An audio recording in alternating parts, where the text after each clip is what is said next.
Bom dia, meus queridos. Que Deus possa abençoar a vida de vocês, que Deus possa também estar com a família de vocês nesse exato momento.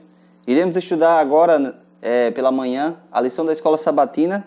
A parte de terça-feira fala em espírito e em verdade. Vamos analisar essas duas palavrinhas, espírito e verdade, e vamos entender que a gente precisa urgentemente usar a Bíblia, usar a palavra do Senhor e estudá-la com carinho, com amor, e se dedicar mais aos estudos e à compreensão das Escrituras. Um dos relatos mais maravilhosos do Novo Testamento sobre como Cristo ministrou às pessoas arruinadas é o encontro de Jesus com a mulher no poço, que a gente vai analisar hoje, João capítulo 4, versos 7 ao 26. E a primeira pergunta diz assim: o que Jesus disse à mulher acerca da adoração, como eles entraram nesse assunto? Se você for analisar João capítulo 4, você vai ver uma história incrível. Jesus se encontra com uma mulher num poço, uma mulher samaritana, a princípio uma mulher samaritana, e eles têm um diálogo lá nesse poço. E a gente vai analisar dentro desse contexto algumas coisas bem interessantes aqui.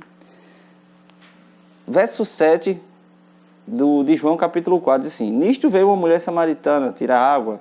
Disse-lhe Jesus: dá-me de beber, pois seus discípulos tinham ido à cidade comprar alimentos. Então lhe disse a mulher samaritana: como sendo tu judeu, pedes de beber a mim, que sou mulher samaritana? Porque os judeus não se dão com os samaritanos. Replicou-lhe Jesus no verso 10 e disse: se conheceres o dom de Deus, e quem é que te pede dar-me de beber, tu lhe pedirias, e ele te daria água viva, essa água maravilhosa. Respondeu-lhe a mulher: Senhor, tu não tens com que tirar do poço e é fundo. Onde, pois, tem a água viva? És tu, porventura, maior do que Jacó, nosso pai, que nos deu o poço, do qual ele mesmo bebeu, e bem assim seus filhos e seu gado? Nesse contexto que a gente está analisando nesse exato momento, algo interessante acontece. Uma mulher samaritana, a princípio ali, rejeitada pelos judeus, e mesmo assim Cristo foi até essa mulher e teve um encontro com ela e teve um diálogo interessante que serve para a nossa vida hoje. Por ela ser rejeitada pela nação judaica, que era a nação que possivelmente era o povo escolhido por Deus, Jesus tem uma conversa com ela e diz: olha, se você soubesse quem está te pedindo água, você pediria água a mim, eu te daria água viva. Nesse contexto, a gente analisa o seguinte: analisamos duas coisas. Talvez o mais importante para nossos propósitos imediatos seja que ele disse em João 4, 24: Deus é espírito e importa que os seus adoradores o adorem em espírito e em verdade. Havia um diálogo ali entre a mulher e Jesus, e ela diz assim: nossos pais adoravam neste monte, mas vós, entretanto, dizeis que em Jerusalém é o lugar onde deves adorar. Verso 20 do capítulo 4. Disse Jesus: a mulher, podes crer-me que a hora vem, quando nem neste monte, nem em Jerusalém adorareis o Pai. Porque vem a hora em que os verdadeiros adoradores adorarão o Espírito, adorarão o Pai em espírito e em verdade. Essas duas palavrinhas interessantes que Jesus fala para aquela mulher samaritana é interessante.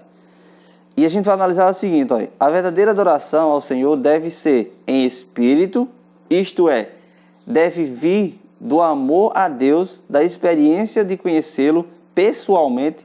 A religião que vem de Deus é a única que leva a Ele. Para o servirmos devidamente, é necessário nascermos do Espírito Divino.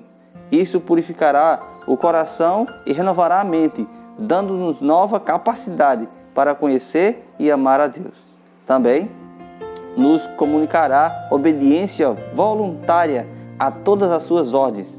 Este é o verdadeiro culto.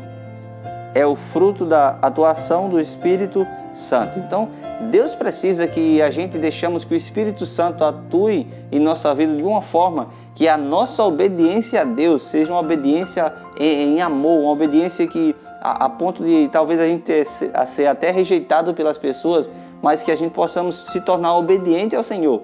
O Espírito quer fazer esse trabalho em nossa vida. Por isso, quando Jesus falou que a gente precisamos adorar em espírito e em verdade, é que o Espírito Santo precisa atuar em nossa vida. Existe uma batalha dentro, o Espírito Santo ele quer fazer morada em nosso coração e quer fazer com que a gente sigamos os conselhos e os princípios da palavra de Deus. E o interessante é, ao mesmo tempo, a adoração deve ser em verdade. Precisamos ter um conhecimento correto de Deus, de quem Ele é e o que Ele exige de nós. Em outras palavras, a doutrina também está envolvida.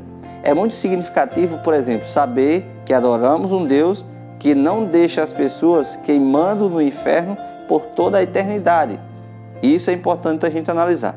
Portanto, vemos aqui dois elementos na adoração: a experiência advinda do conhecimento de Deus e a obediência a Ele, e as verdades subjetivas que nos são reveladas sobre Ele. O espírito sem a verdade pode levar a um sentimentalismo superficial que se baseia mais em emoções inconstantes do que em qualquer outra coisa. Por outro lado, a verdade sem o espírito pode levar um formalismo morto. Por isso precisamos de ambos os dois. Adorar o Senhor em espírito e em verdade. Permitir que o Espírito Santo trabalhe dentro da sua vida, dentro do seu ser, para que você possa automaticamente obedecer aos princípios de Deus, dos princípios de Deus e a verdade contida na palavra dele. Que vocês possam entender. João 8:32. Conhecereis a verdade e a verdade vos libertará. Vamos orar? Senhor Deus e grande Pai, muito obrigado por essa mensagem. Continua conosco, Senhor, nessa manhã. Nos guia, Senhor, nos ajuda com o Teu Santo e Bom Espírito. Permitimos que o Teu Santo e Bom Espírito atue em nossa vida, para que possamos obedecer a Tua palavra e podermos adorar o Senhor em espírito e em verdade. Fica conosco, no nome de Jesus. Amém.